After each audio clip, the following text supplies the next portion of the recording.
Sahabat setia Gowor yang dikasihi Tuhan, Shalom. Hari ini adalah Kamis 10 Desember 2020.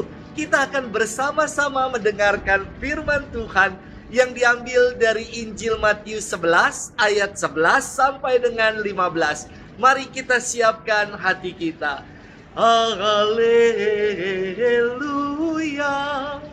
haleluya. Hai langit, turunkanlah embunmu. Hai awan, hujankanlah keadilan. Hai bumi, bukalah dirimu dan tumbuhkanlah keselamatan. Haleluya, haleluya. Tuhan bersamamu dan bersama rohmu. Inilah Injil Yesus Kristus menurut Santo Matius. Dimuliakanlah Tuhan. Pada suatu hari, Yesus berkata kepada orang banyak, "Aku berkata kepadamu, sesungguhnya di antara mereka yang dilahirkan oleh perempuan, tidak pernah tampil seorang yang lebih besar daripada Yohanes Pembaptis. Namun, yang terkecil dalam kerajaan surga lebih besar daripadanya. Sejak tampilnya Yohanes Pembaptis hingga sekarang, kerajaan surga dirongrong, dan orang yang merongrongnya mencoba menguasainya. Sebab semua kitab para nabi dan kitab Taurat bernubuat hingga tampilnya Yohanes. Dan jika kalian mau menerimanya, Yohanes itulah Elia yang akan datang itu. Barang siapa bertelinga, hendaklah ia mendengar." Demikianlah Injil Tuhan, terpujilah Kristus. Sahabat setia Gowor yang dikasihi Tuhan, Shalom. Suatu kali almarhum Pater Kulman SY kena jambret. Beliau kalau pergi selalu bawa-bawa tas kempit yang sekarang ini hits di kalangan para eksekutif muda. Yang istimewa adalah beliau mengisahkan kejadian itu kepada kami para frater tanpa sedih, kesal, dan marah. Padahal kami para frater mendengarnya langsung darah mendidih, kata orang Papua. Pater Kulman berkata, "Di tas saya tidak ada uang, hanya ada kitab suci, saku, dan alat bantu dengar.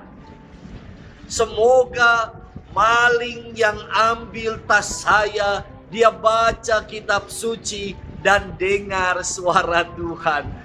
Gaya yang ekspresif yang ia kisahkan kepada kami membuat akhirnya kami tertawa.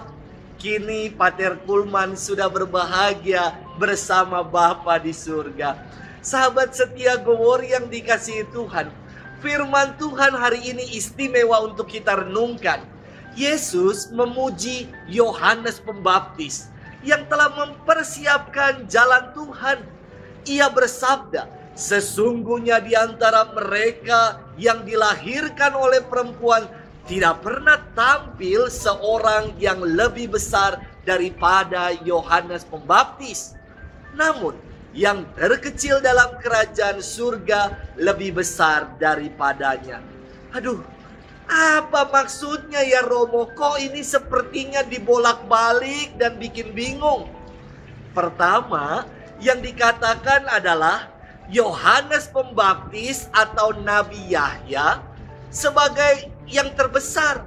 Berarti ia adalah nabi yang mempersiapkan jalan Sang Mesias, sekaligus menjadi saksi dari kehadiran Mesias di tengah-tengah umat manusia. Yohanes Pembaptis sendiri mengatakan, "Lihat, dialah anak domba Allah.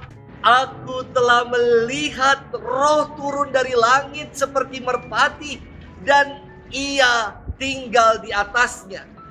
Aku telah melihatnya dan memberikan kesaksian, ia inilah anak Allah." Maka tidak heran jika Yohanes berkata, "Biarlah aku semakin kecil dan dia yang semakin besar." Lantas, mengapa yang kecil dalam kerajaan Allah lebih besar daripadanya. Tentu ukuran besar dan kecil dalam kerajaan surga berbeda ukurannya dengan dunia. Sebab Yesus sendiri pernah bersabda, barang siapa hendak menjadi yang terbesar, hendaklah ia menjadi pelayan bagi yang lain. Sahabat setia Gowori yang dikasihi Tuhan, akhir firman hari ini Yesus bersabda, barang siapa bertelinga, hendaklah ia mendengar. Tentu kita semua bertelinga dan kita bisa mendengar firman. Namun tidak cukup dengan mendengar hanya sekedar to hear, mendengar sepintas lalu saja dan kemudian melupakannya.